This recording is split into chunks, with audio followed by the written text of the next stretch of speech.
그날 밤 아들이 내 뺨을 때렸을 때 눈물은 나오지 않았습니다. 피만만 입안에 돌았습니다. 나는 부엌으로 갔습니다. 냉장고 문을 열었습니다. 남은 건 찬밥뿐이었습니다. 예전 같았으면 말없이 물 말아 삼켰을 겁니다. 엄마니까요. 참는 게 미덕이라고 배웠으니까요. 하지만 그날은 달랐습니다. 숟가락을 내려놓고 생각했습니다.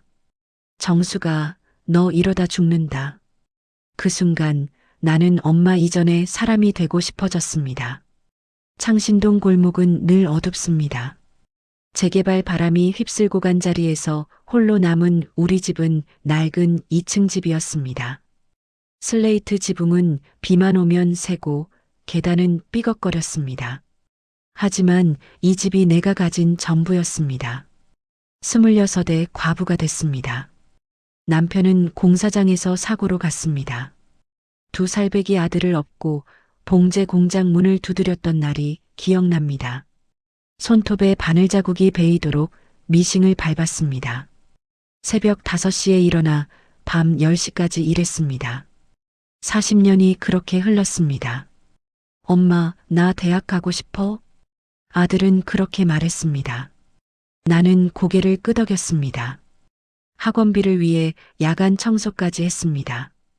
등록금을 위해 전세금을 빼서 월세로 옮겼습니다. 아들이 원하는 건 다 들어줬습니다. 그게 엄마의 도리라고 믿었으니까요. 35에 아들이 결혼했습니다. 며느리 수진 씨는 상냥했습니다. 어머님, 제가 통장 관리 도와드릴게요. 요즘 사기도 많잖아요. 나는 통장을 건넸습니다. 믿음직스러웠으니까요. 그 통장에는 평생 모은 3천만 원이 들어 있었습니다. 아들은 직장을 자주 옮겼습니다. 엄마, 내가 사업 하나 하려고. 돈 좀 빌려줘. 얼마나 필요한데? 1,000만 원만. 나는 또 빌렸습니다. 은행에서요. 60 넘은 몸으로 보증을 섰습니다. 그 돈은 돌아오지 않았습니다. 어느 날부터인가 아들은 술을 마시기 시작했습니다.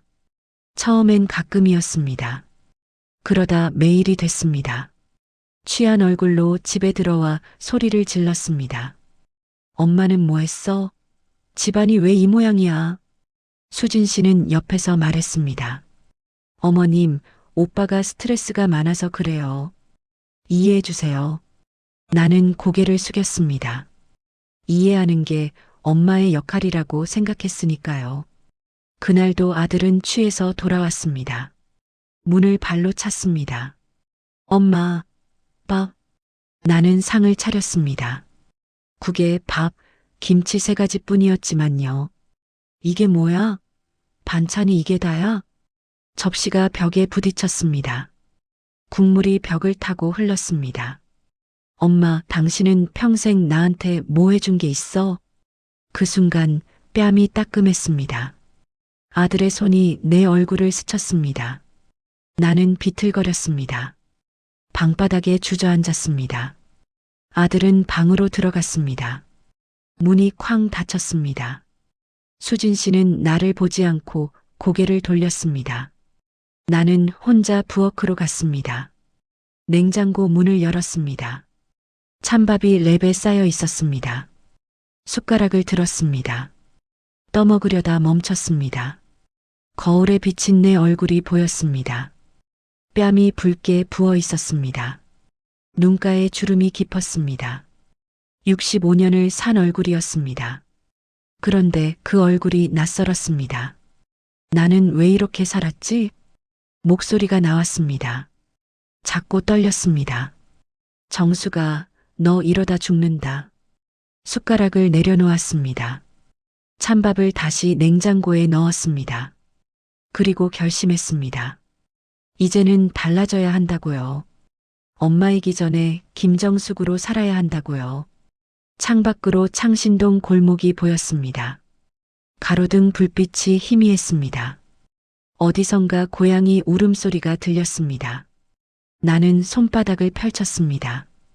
바늘 자국이 가득한 손이었습니다. 이 손으로 뭘 할 수 있을까요? 65살 늦지 않았을까요? 하지만 알았습니다. 지금이 아니면 영영 기회가 없다는 걸요. 내일부터는 달라질 겁니다. 어떻게든요. 다음 날 아침 아들 성우는 일어나자마자 내 손을 잡았습니다. 엄마, 어제는 내가 미안했어. 회사 일이 힘들어서 그랬어. 목소리가 부드러웠습니다. 눈빛도 따뜻했습니다. 나는 고개를 끄덕였습니다. 어쩔 수 없다고 생각했습니다. 며느리가 식탁에 밥을 차렸습니다. 어머님 드세요. 제가 일찍 일어나서 준비했어요. 웃으며 말했습니다. 나는 숟가락을 들었습니다. 어제 일은 잊기로 했습니다. 하지만 뺨은 아직 따가웠습니다. 성우는 동네에서 효자로 통했습니다. 골목 어기 슈퍼 앞에서 이웃 김씨 아주머니를 만났습니다. 성우가 내 팔을 부축했습니다. 엄마, 천천히 가세요. 김씨 아주머니가 말했습니다. 어머, 정숙 씨 아드님 참 효자네요. 요즘 이런 자식 없어요. 성우는 고개를 숙였습니다. 우리 엄마 고생 많이 하셨어요. 제가 잘해드려야죠. 김씨 아주머니가 내 손을 잡았습니다. 정숙 씨, 복 받았어요. 아들 농사 제대로 지었네. 나는 웃었습니다. 하지만 입가가 굳었습니다. 집으로 돌아오자 성우의 표정이 바뀌었습니다. 문을 닫는 순간이었습니다. 엄마, 저녁은 뭐예요? 밖에서 창피하게 왜 허름하게 입고 다녀? 목소리가 차가웠습니다. 아까 그 따뜻한 목소리가 아니었습니다. 며칠 후 수진 씨가 거실 소파에 앉아 말했습니다. 어머님, 요즘 세상에 누가 이렇게 살아요? 무슨 뜻인지 물었습니다. 이 집이요. 재개발도 안 되고 낡았잖아요. 정리하셔야죠. 정리? 팔고 우리 집에서 같이 살아요. 제가 모실게요. 웃으며 말했습니다. 하지만 눈은 웃지 않았습니다. 이 집은 내 이름으로 돼 있는데 어머님 명의가 뭐가 중요해요? 가족인데 나중에 상속받을 건데 미리 정리하는 게 세금도 안 나오고 좋잖아요. 나는 입을 다물었습니다. 뭐라고 대답해야 할지 몰랐습니다. 성우가 옆에서 거들었습니다. 엄마, 수진이 말이 맞아. 요즘 노인들 다 그렇게 해. 혼자 사시기도 힘드시잖아요. 나는 괜찮은데. 어머님 괜찮으신 게 아니라 모르시는 거예요. 요즘 사기도 많고 혼자 계시면 위험해요. 수진 씨가 말을 이었습니다. 차라리 요양원 알아볼까요? 거기 가시면 친구도 생기고 좋대요. 요양원이라는 말에 가슴이 철렁했습니다. 그날 밤 혼자 방에 앉아 생각했습니다. 자식 농사를 잘 지었다는 말이 자꾸 떠올랐습니다. 40년 동안 농사를 지었습니다. 새벽부터 밤까지 일했습니다. 손톱이 깨지고 허리가 휘어도 참았습니다. 그런데 수학은 이게 다인가요? 서랍을 열었습니다. 통장이 들어 있었습니다. 아니, 들어 있어야 했습니다. 비어 있었습니다. 가슴이 뛰었습니다. 거실로 나갔습니다. 수진 씨가 TV를 보고 있었습니다. 며느라, 내 통장 어디 있어? 아, 그거요? 제가 안전하게 보관하고 있어요. 보여줄 수 있을까? 왜요? 의심하세요? 목소리가 날카로워졌습니다. 아니, 그게 아니라. 어머님, 요즘 세상에 누가 이래요? 며느리를 의심하면 어떡해요? 사람들한테 말하면 어머님만 욕먹어요. 나는 할 말을 잃었습니다. 제가 다 관리해드리는데 왜 이러세요? 오빠도 섭섭해 할 거예요. 수진 씨가 방으로 들어갔습니다. 문이 닫혔습니다. 나는 거실에 남았습니다. 소파에 앉았습니다. 손이 떨렸습니다. 며칠이 지났습니다. 성우와 수진 씨는 집 이야기를 자주 꺼냈습니다. 엄마, 우리가 엄마 생각해서 하는 말이야. 나중에 후회하지 마. 어머님, 저도 어머님 모시려고 집도 알아보고 있어요. 감사하다고 생각하셔야죠. 나는 대답하지 않았습니다. 어느 날 저녁 성우가 서류 몇 장을 내밀었습니다. 엄마, 여기 도장만 찍으면 돼. 이게 뭔데? 집 정리하는 거. 복잡한 거니까 그냥 찍기만 해. 나 좀 읽어볼게. 엄마, 글씨 작아서 못 읽잖아. 내가 다 알아서 할 테니까 믿고 맡겨. 손을 내밀었습니다. 서류를 빼앗으려 했습니다. 나는 서류를 움켜쥐었습니다. 생각 좀 해볼게. 성우의 얼굴이 굳었습니다. 엄마, 지금 나 무시하는 거야? 내가 누구 때문에 여기까지 왔는데. 목소리가 커졌습니다. 수진 씨가 끼어들었습니다. 어머님, 오빠 화나게 하지 마세요. 어머님 위해서 하는 건데 왜 이래요? 나는 입을 다물었습니다. 서류를 가슴에 안았습니다. 그날 밤 혼자 서류를 펼쳤습니다. 어려운 말들이 빼곡했습니다. 그러나 한 줄은 이해할 수 있었습니다. 소유권 이전, 내 집이 내 것이 아니게 되는 거였습니다. 손이 떨렸습니다. 서류를 접었습니다. 그리고 깨달았습니다. 침묵은 사랑이 아니었습니다. 허락이었습니다. 내가 가만히 있으니까 이들은 더 많은 걸 가져갔습니다. 체면 때문에 참았습니다. 사람들이 뭐라고 할까봐 입을 다물었습니다. 그게 폭력을 키웠습니다. 창밖을 봤습니다. 창신동 골목은 여전히 어두웠습니다. 하지만 멀리 불빛이 하나 보였습니다. 누군가는 깨어 있었습니다. 나도 이제 잠에서 깨야 했습니다. 다음 날 아침 결심했습니다. 도움이 필요했습니다. 혼자서는 할 수 없었습니다. 그런데 누구한테 말할까요? 동네 사람들은 성우를 효자라고 생각했습니다. 말하면 나만 이상한 사람이 될 것 같았습니다. 그때 떠올랐습니다. 복지관에서 본 전단지가요. 노인 권익 상담 같은 문구가 있었습니다. 거기라면 혹시 모릅니다. 나는 외투를 꺼냈습니다. 신발을 신었습니다. 성우가 물었습니다. 엄마, 어디가? 잠깐 볼 일 있어. 뭔데? 그냥 문을 열고 나갔습니다. 성우의 시선이 등 뒤에서 따가웠습니다. 하지만 돌아보지 않았습니다. 이제는 나를 위해 걸어야 했습니다. 복지관 앞에서 멈췄습니다. 문을 열려다 주저앉았습니다. 다리에 힘이 빠졌습니다. 숨이 가빠졌습니다. 이러면 안 되는데. 일어서려 했습니다. 몸이 말을 듣지 않았습니다. 그때 누군가 다가왔습니다. 어르신, 괜찮으세요? 젊은 여자였습니다. 복지관 직원 같았습니다. 나는 고개를 끄덕였습니다. 거짓말이었습니다. 안으로 들어가세요. 제가 도와드릴게요. 상담실에 앉았습니다. 차 한 잔이 나왔습니다. 어떤 일로 오셨어요? 물었습니다. 나는 입을 열었습니다. 말이 나오지 않았습니다. 목이 메었습니다. 눈물이 날 것 같았습니다. 천천히 말씀하세요. 직원이 말했습니다. 나는 숨을 들이쉬었습니다. 아들이 집을 뺏으려고 해요. 처음 꺼낸 말이었습니다. 입 밖으로 나오니 현실이 됐습니다. 직원은 고개를 끄덕였습니다. 증거가 있으세요? 증거요. 나는 가방을 열었습니다. 서류를 꺼냈습니다. 이것밖에 없어요. 직원이 서류를 들여다봤습니다. 얼굴이 굳었습니다. 어르신, 이거 법적 조치를 취해야 할 것 같은데요. 법적 조치? 네. 그런데 더 많은 증거가 필요해요. 통화 기록이나 문자, 통장 내역 같은 거요. 증거. 나는 아무것도 없었습니다. 집으로 돌아왔습니다.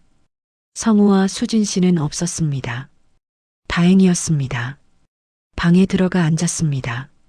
생각했습니다. 증거를 만들어야 해. 그때 떠올랐습니다. 젊은 시절 봉제 공장에서 했던 일이요. 나는 미식만 밟은 게 아니었습니다. 회계도 했습니다. 장부를 정리했습니다. 숫자는 거짓말하지 않는다고 배웠습니다. 서랍을 열었습니다. 수첩을 꺼냈습니다. 펜을 쥐었습니다. 적기 시작했습니다. 날짜, 시간, 무슨 일이 있었는지요. 손이 떨렸습니다. 하지만 멈추지 않았습니다. 다음 날부터 달라졌습니다. 성우가 전화하면 녹음했습니다. 수진 씨가 문자 보내면 캡처했습니다. 엄마, 집 서류 어디 있어? 모르겠는데. 왜 자꾸 이래? 빨리 찾아. 녹음 버튼을 눌렀습니다. 성우의 목소리가 저장됐습니다. 수진 씨는 문자를 보냈습니다. 어머님, 집 빨리 정리하세요. 안 그러면 나중에 세금 폭탄 맞아요. 캡처했습니다. 저장했습니다. 밤마다 정리했습니다. 날짜별로 적었습니다. 계좌 흐름도 확인했습니다. 통장에서 나간 돈이 보였습니다. 1,000만 원, 500만 원, 300만 원. 내가 허락한 적 없는 돈이었습니다. 일주일이 지났습니다. 어느 날 새벽 손녀 서윤에게 문자를 보냈습니다. 윤아, 할머니 말 들어. 오늘 아침에 와. 서윤은 막내 손녀였습니다. 23이었습니다. 대학을 다녔습니다. 답장이 왔습니다. 알겠어, 할머니. 9시에 갈게. 그 한 줄이 마음을 놓이게 했습니다. 아침 9시 서윤이 왔습니다. 할머니, 무슨 일이야? 나는 수첩을 건넸습니다. 녹음 파일도 들려줬습니다. 서윤의 얼굴이 굳었습니다. 할머니, 이거 진짜야? 응. 아빠가 이렇게 말했어? 그래. 서윤은 수첩을 넘겼습니다. 손이 떨렸습니다. 할머니, 이거 신고해야 해. 그래야 하나? 당연하지. 이건 범죄야. 서윤이 내 손을 잡았습니다. 할머니, 내가 도와줄게. 걱정하지 마. 하지만 그날 오후 위기가 왔습니다. 성우가 집에 돌아왔습니다. 얼굴이 일그러져 있었습니다. 엄마, 서윤이가 나한테 전화했어. 무슨 소리 한 거야? 아무것도 안 했는데. 거짓말하지 마. 내가 엄마한테 뭘 잘못했다고? 소리를 질렀습니다. 수진 씨가 뒤에서 나타났습니다. 어머님, 저희가 뭘 잘못했어요? 집도 알아봐드리고 통장도 관리해드렸잖아요. 그런데 왜 내 돈이 없어졌어? 처음으로 맞섰습니다. 목소리가 떨렸습니다. 성우가 비웃었습니다. 엄마가 뭘 안다고? 그 돈 내가 썼어. 당연한 거잖아. 엄마가 나 키운 거 갚는 거야. 갚는 게 아니라 훔친 거잖아. 뭐? 성우의 손이 올라왔습니다. 나는 눈을 감았습니다.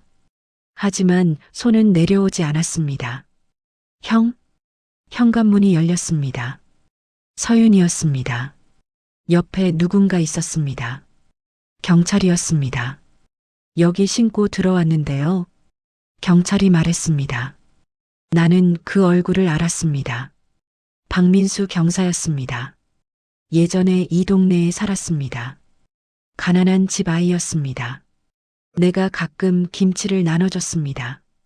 반찬도 챙겨줬습니다. 어르신, 괜찮으세요? 민수가 물었습니다. 나는 고개를 끄덕였습니다. 난 괜찮아. 성우가 말했습니다. 경찰이 왜 왔어요? 우리 집안일인데. 가정 내 폭력 신고 들어왔습니다. 그리고 재산 침해 의혹도요. 민수가 말했습니다. 수첩을 꺼냈습니다. 서윤이 내 옆에 섰습니다. 할머니, 이제 괜찮아. 나는 서윤의 손을 잡았습니다. 그날 밤 성우와 수진 씨는 집을 나갔습니다. 경찰서에 조사를 받으러 갔습니다. 나는 혼자 집에 남았습니다. 서윤이 옆에 있어줬습니다. 할머니, 무서웠지? 응. 이제 끝났어. 할머니가 고생했어. 나는 창밖을 봤습니다. 창신동 골목이 보였습니다.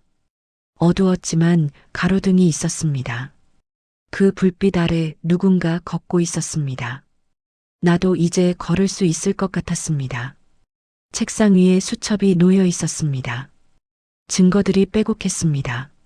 날짜, 시간, 금액, 대화 내용. 나는 평범한 노인처럼 보였을지 모릅니다. 하지만 장부는 거짓말하지 않습니다. 나는 약했지만 무지하지는 않았습니다. 이제 시작입니다. 내 삶을 되찾을 시간입니다. 사흘이 지났습니다. 성우와 수진 씨는 경찰서에서 조사를 받았습니다. 그리고 집으로 돌아왔습니다. 석방됐다고 했습니다. 엄마 때문에 망신당했어. 성우가 말했습니다. 하지만 목소리에 힘이 없었습니다. 나는 대답하지 않았습니다. 며칠 동안 집은 조용했습니다. 성우는 방에만 있었습니다. 수진 씨는 말을 아꼈습니다. 나는 부엌에서 밥을 지었습니다. 미역국을 끓였습니다. 오랜만에 제대로 된 식사를 준비했습니다. 서윤이 가끔 들렀습니다. 할머니, 괜찮아? 응, 괜찮아. 혹시 무서우면 말해. 내가 여기 있을게. 아니야. 이제 안 무서워. 거짓말이 아니었습니다.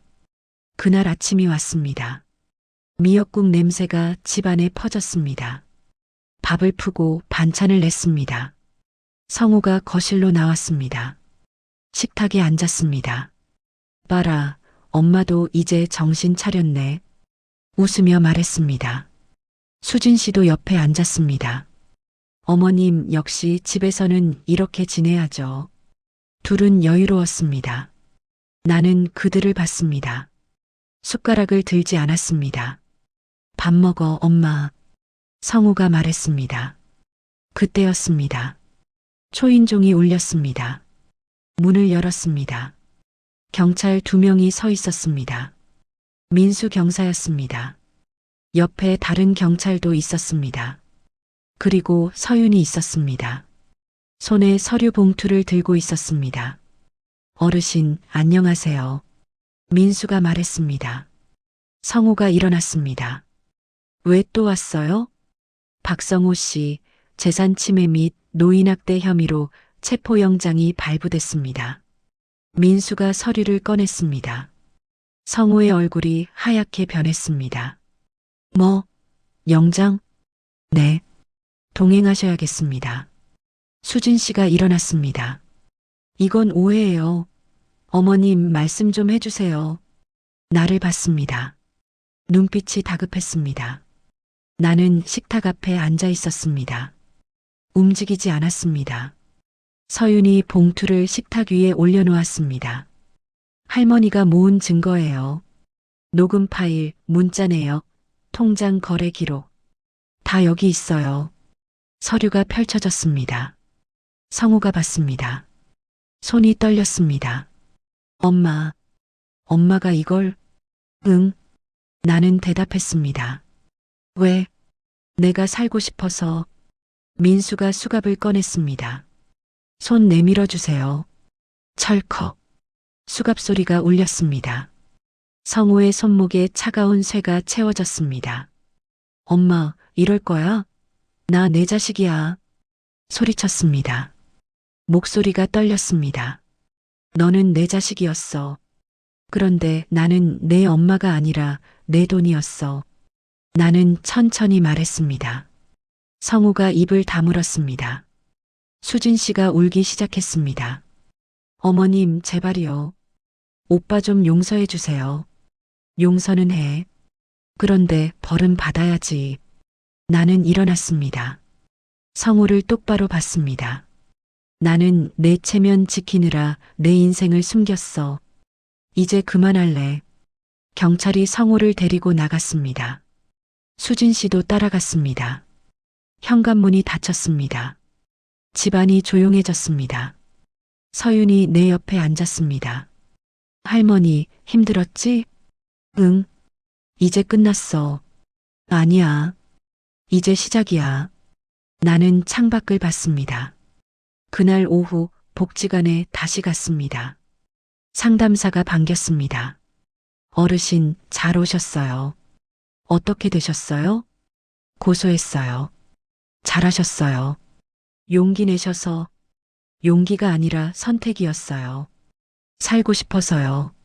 상담사가 고개를 끄덕였습니다. 이제 집은 괜찮으세요? 네. 제 명이니까요. 찾았어요. 가슴이 뿌듯했습니다. 상담실에서 나오는 길에 사람들을 봤습니다. 나와 비슷한 나이의 어르신들이었습니다. 한 할머니가 울고 있었습니다. 우리 아들이 집을 팔자고 해요. 어떡하죠? 상담사가 위로했습니다. 혼자가 아니에요. 도와드릴게요. 나는 그 할머니를 봤습니다. 며칠 전에 내 모습이었습니다. 다가갔습니다. 저도 그랬어요. 할머니가 나를 봤습니다. 어떻게 하셨어요? 기록했어요. 그리고 말했어요. 도와달라고. 그게 될까요? 돼요. 저도 됐으니까요. 할머니의 눈에서 눈물이 흘렀습니다. 나는 그 손을 잡았습니다. 혼자가 아니에요. 집으로 돌아오는 길이었습니다. 창신동 골목을 걸었습니다. 슈퍼 앞에서 김 씨 아주머니를 만났습니다. 정숙 씨, 들었어. 아들이 잡혀갔다며? 네. 어머, 어쩌려고. 살려고요. 김 씨 아주머니가 말을 잃었습니다. 나는 웃었습니다. 아주머니, 이제 저 혼자 살 거예요. 잘 살 거예요. 집에 들어왔습니다. 텅 빈 거실이 넓어 보였습니다. 식탁 위에 아침에 차린 밥상이 그대로 있었습니다. 미역국이 식어 있었습니다. 나는 국을 다시 데웠습니다. 밥을 푸고 앉았습니다. 혼자였습니다. 하지만 외롭지 않았습니다. 숟가락을 들었습니다. 국을 떴습니다. 따뜻했습니다. 핸드폰이 울렸습니다. 서윤이었습니다. 할머니, 저녁 먹었어? 응, 지금 먹어. 혼자? 응. 괜찮아? 응. 좋아. 할머니, 자랑스러워. 전화를 끊었습니다. 가슴이 뜨거워졌습니다. 자랑스럽다는 말을 들은 게 얼마만인지 모르겠습니다. 밤이 됐습니다. 수첩을 꺼냈습니다. 빈 페이지를 펼쳤습니다. 오늘 날짜를 적었습니다. 그리고 썼습니다. 오늘 나는 내 삶을 되찾았다. 펜을 내려놓았습니다. 창밖을 봤습니다. 창신동 골목에 불빛이 켜져 있었습니다. 나는 이제 그 불빛 속에서 걸을 수 있었습니다. 두려움 없이요. 다음 날부터 달라질 겁니다. 어떻게 달라질지 아직 모릅니다. 하지만 한 가지는 확실합니다. 나는 더 이상 가만히 있지 않을 겁니다. 김정숙으로 살 겁니다. 엄마가 아니라 나로요. 한 달이 지났습니다. 집은 조용해졌습니다. 하지만 그 조용함이 달랐습니다. 예전에는 숨죽이는 조용함이었습니다. 이제는 숨쉬는 조용함이었습니다. 내 숨소리가 들렸습니다. 내 발소리가 들렸습니다. 이 집이 내 것이라는 게 느껴졌습니다. 재판이 있었습니다. 성우는 집행유예를 받았습니다. 수진 씨는 이혼을 요구했습니다. 변호사가 말했습니다. 어르신, 아드님이 반성문을 썼습니다. 읽어보시겠어요? 아니요. 왜요? 읽으면 흔들릴 것 같아서요. 변호사는 고개를 끄덕였습니다. 나는 법정을 나왔습니다. 서윤이 기다리고 있었습니다. 할머니, 힘들었지? 아니, 괜찮아. 정말? 응. 이제 끝났으니까. 동네 사람들의 반응은 엇갈렸습니다. 김 씨 아주머니가 말했습니다. 정숙 씨, 자식인데 너무한 거 아니에요? 그래도 낳아준 은혜가 있잖아요. 나는 웃으며 대답했습니다. 나도 사람이에요. 맞고 사는 게 은혜는 아니잖아요. 김 씨 아주머니는 입을 다물었습니다. 슈퍼주인 할머니는 달랐습니다. 정숙 씨, 잘했어. 나도 그럴 용기가 있었으면 좋겠어. 아직 늦지 않았어요. 우리 나이에? 나이는 숫자일 뿐이에요. 할머니가 내 손을 잡았습니다. 복지관에 자주 갔습니다.